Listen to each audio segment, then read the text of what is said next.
Section 327 actually में क्या बात करता है, ये बात करता है कि मजिस्ट्रेट की पहचान रिपोर्ट यानी कि आइडेंटिफिकेशन रिपोर्ट के बारे में ये बात करता है। तो यहाँ पे जो उसका जो सबसेक्शन 1 है वो कहता है कि मजिस्ट्रेट पहचान रिपोर्ट को साक्ष्य के रूप में मान्यता देने के बारे में ये बात करता है कि यदि कोई एग्जीक्यूटिव मजिस्ट्रेट है, उसने किसी व्यक्ति या संपत्ति की पहचान से संबंधित कोई रिपोर्ट अपने हस्ताक्षर के द्वारा तैयार की हो, तो उसे किसी भी जांच हो, चाहे वो ट्रायल हो, चाहे वो अदर प्रोसीडिंग में साक्ष्य के रूप में प्रस्तुत की जा सकती है। भले ही वो मजिस्ट्रेट है वो कोर्ट में हाजिर ना हो, तब भी वो एक्सेप्ट हो जाएगी, एडमिसिबल हो जाएगी, ठीक है, वो रिपोर्ट। लेकिन प्रोवाइजो ये कहता है कि यदि वो आइडेंटिफिकेशन रिपोर्ट में किसी सस्पेक्ट या फिर विटनेस का ऐसा स्टेटमेंट है जिन पर जो BSA यानी कि भारतीय साक्ष्य अधिनियम की धारा 19, 26, 27, 158 और 160 लागू होती हो, तो उस स्टेटमेंट का उपयोग केवल आइडेंटिफिकेशन रिपोर्ट में लिखे होने के आधार पर नहीं किया जाएगा, बल्कि उनका उपयोग यदि करना है तो उनका उन धारा 19, 26, 27, 158 और 160 के प्रावधानों का पालन उसको करना पड़ेगा, तभी वो एडमिसिबल होंगे, अन्यथा नहीं होंगे। तो इसको कंप्लीट समझना है तो पूरे वीडियो देखिए, बिल्कुल डाउट आपके सारे क्लियर हो जाएंगे।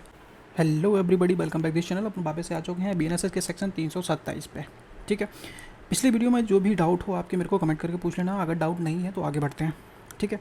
तो BNSS का सेक्शन 327 ये एक्चुअली में क्या बात करता है, ये बात करता है आइडेंटिफिकेशन रिपोर्ट के बारे में, ठीक है। तो इसको पहले मैं पढ़ता हूँ, फिर उसके बाद समझाऊंगा, ठीक है।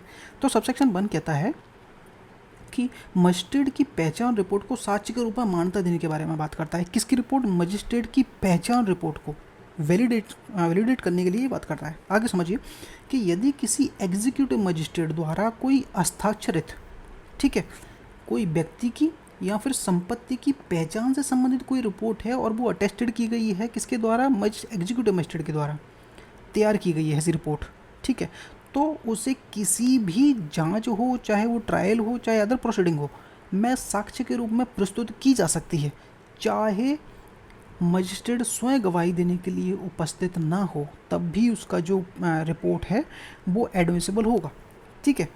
अब यहाँ तक कोई डाउट नहीं होगा, ठीक है। सिंपल सी बात है कि अगर कोई व्यक्ति या फिर संपत्ति से संबंधित कोई रिपोर्ट है और वो हस्ताक्षरित है, एग्जीक्यूटिव मजिस्ट्रेट की है, तो वो किसी भी कार्यवाही में साक्ष्य के रूप में प्रस्तुत की जा सकती है, भले ही वो खुद नहीं आया वो हाजिर, ठीक है, उसकी रिपोर्ट आई है तब भी वो एक्सेप्ट होगी।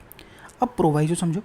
प्रोवाइजो यहाँ पे कह रहा है कि यदि आइडेंटिफिकेशन रिपोर्ट में कोई सस्पेक्ट, संदिग्ध व्यक्ति या फिर गवाह, साक्षी का ऐसा स्टेटमेंट है जिस पर BSA यानी कि भारतीय साक्ष्य अधिनियम की धारा 19, 26, 27 और 158 और 160 लागू होती हैं, तो उस स्टेटमेंट का केवल आइडेंटिफिकेशन रिपोर्ट में लिख देने के कारण लिखा होने के आधार पर कहाँ गया, स्टेटमेंट का उपयोग केवल आइडेंटिफिकेशन रिपोर्ट में लिखी होने के आधार पर नहीं किया जाएगा, बल्कि उसका उपयोग उन्हीं धाराओं यानी कि 19, 26, 27 और 158 और 160 के प्रावधानों के अनुसार ही किया जाएगा। यानी सीधे मतलब ये हुआ कि उन स्टेटमेंट की एडमिसिबिलिटी उन्हीं नियमों के अनुसार तय होगी।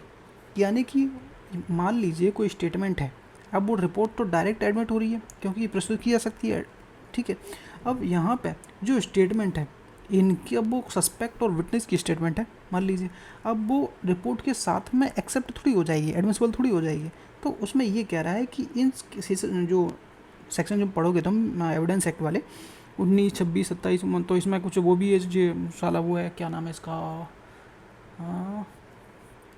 वो डेथ हो जाती है, क्या बोलते हैं, डाइंग डिक्लेरेशन वाला 26, तो इनमें वो उनको एडमिट करने से पहले, उस स्टेटमेंट को एडमिट करने से पहले हमें इन नियमों के अनुसार ही उसको एडमिट करना होगा। अगर ये नियम अलाउ करते होंगे तभी उनको एडमिट किया जाएगा, नहीं तो उनको एडमिट नहीं करेंगे, सीधी बात है, ये कहता है प्रोवाइजो, ठीक है। अब सबसेक्शन 2 समझिए। सबसेक्शन 2 कहता है कि न्यायालय का कार्यपालक मजिस्ट्रेट को बुलाने का अधिकार। अब यहाँ तो हमने बोल दिया था कि भाई उसको बुलाने की ज़रूरत नहीं होगी, ठीक है, उसकी रिपोर्ट आ जाए वो काफ़ी होगी। अब ले पे सबसेक्शन 2 जो कह रहा है वो कह रहा है कि हम उसको बुलाने का अधिकार भी यहाँ रखते हैं, ठीक है। यदि न्यायालय ठीक समझता है तो वो प्रोसिक्यूशन या फिर एक्यूज्ड के आवेदन पर, यानी कि प्रोसिक्यूशन पार्टी या फिर जो एक्यूज्ड पार्टी है, डिफेंस वाली पार्टी है, उनके कहने पर ऐसे एग्जीक्यूटिव मजिस्ट्रेट को गवाही देने के लिए बुला सकते हैं और ऐसी रिपोर्ट की विषय वस्तु के बारे में उसका एग्जामिनेशन हम कर सकते हैं। सिंपल सी बात है, ये नहीं है कि उसको बुलाया ही नहीं जाएगा, उसकी रिपोर्ट पहले आई थी, हमने उसको एक्सेप्ट कर लिया बिना उसके आए हुए, ठीक है। अब ये नहीं है कि अगर तुम उसको क्रॉस करना चाहती है कोई पार्टी तो उसको बुलाया नहीं जा सकता। तो सेक्शन 2 सबसेक्शन 2 आप में अलाउ कर देता है कि भाई आप बुला सकते हो, ठीक है। अब कुछ 2 केस हैं वो उन पर बात करते हैं, इसमें कोई डाउट हो तो पूछ लेना, ठीक है। अब मुकेश एंड अन्य वर्सेस राष्ट्रीय राजधानी दिल्ली, ठीक है। अब ये निर्भया केस वाला मैटर है कि सुप्रीम कोर्ट ने कहा था कि आइडेंटिफिकेशन परेड की जो रिपोर्ट है महत्वपूर्ण साक्ष्य होती है महत्वपूर्ण साक्ष्य होती है, लेकिन अभियुक्त को दोषी ठहराने के लिए अन्य साक्ष्यों का समर्थन कंपलसरी है भैया, ठीक है। मात्र इस रिपोर्ट के आधार पर किसी को सज़ा नहीं दे सकते, तो हमें क्या करना पड़ेगा, अगर दोषी ठहराना है किसी व्यक्ति को तो अन्य साक्ष्यों का समर्थन कंपलसरी है, ठीक है। अब जो सेकंड केस है वो क्या कह रहा है कि राम बाबू वर्सेस उत्तर प्रदेश का केस है। इसमें न्यायालय ने माना कि आइडेंटिफिकेशन रिपोर्ट मजिस्ट्रेट द्वारा की जानी चाहिए, और यदि अभियोजन यहाँ बचाव पक्ष मांगे तो मजिस्ट्रेट को बुलाना जरूरी होगा। वही सबसेक्शन 2 के बारे में ये बात करता है। कोई कन्फ्यूजन हो तो पूछ लेना। अब कुछ क्वेश्चन आंसर हैं जो जनरली आपके माइंड में आ सकते हैं, तो इसलिए मैंने लिख लिया।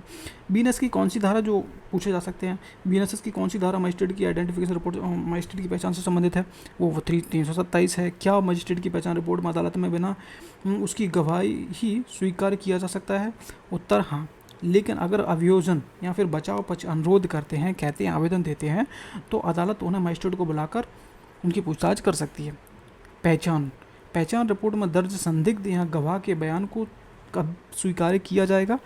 यदि भारतीय साक्ष्य अधिनियम की धारा 19, 26, 27, 158 और 160 के प्रावधानों के अनुसार ही उनको एडमिसिबल करा जाएगा, अन्यथा नहीं किया जाएगा। इसमें कोई डाउट हो तो मेरे को कमेंट करके पूछ लेना।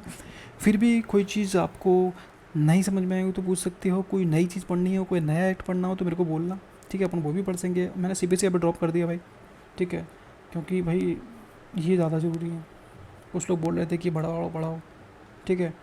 मैं सोच रहा हूँ फिर से स्टार्ट करने की, उसको साथ में ले चलते हैं, ठीक है। तो एक बार फिर से क्लियर कर देते हैं कि बीएनएसएस का सेक्शन 327 एक्चुअली में क्या बात करता है, ये बात करता है कि मजिस्ट्रेट की पहचान रिपोर्ट यानी कि आइडेंटिफिकेशन रिपोर्ट के बारे में ये बात करता है।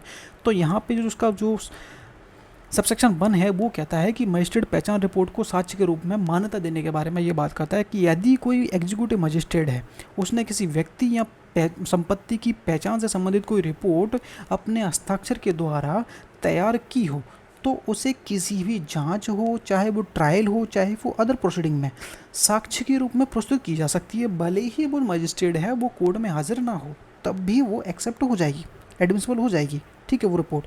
लेकिन प्रोवाइजो ये कहता है कि यदि वो आइडेंटिफिकेशन रिपोर्ट में किसी सस्पेक्ट या फिर विटनेस का ऐसा स्टेटमेंट है जिन पर जो BSA यानी कि भारतीय साक्ष्य अधिनियम की धारा 19, 26, 27, 158 और 160 लागू होती हो, तो उस स्टेटमेंट का उपयोग केवल आइडेंटिफिकेशन रिपोर्ट में लिखे होने के आधार पर नहीं किया जाएगा, बल्कि उनका उपयोग यदि करना है तो उन धारा 19, 26, 27, 158 और 160 के प्रावधानों का पालन उसको करना पड़ेगा, तभी वो एडमिसिबल होंगे, अन्यथा नहीं होंगे। तो इसको कंप्लीट समझना है तो पूरे वीडियो देखिए, बिल्कुल डाउट आपके सारे क्लियर हो जाएंगे। अगर वीडियो पसंद आती है तो वीडियो को लाइक, चैनल को सब्सक्राइब जरूर करना। मिलते हैं नेक्स्ट वीडियो में। Thank you so much.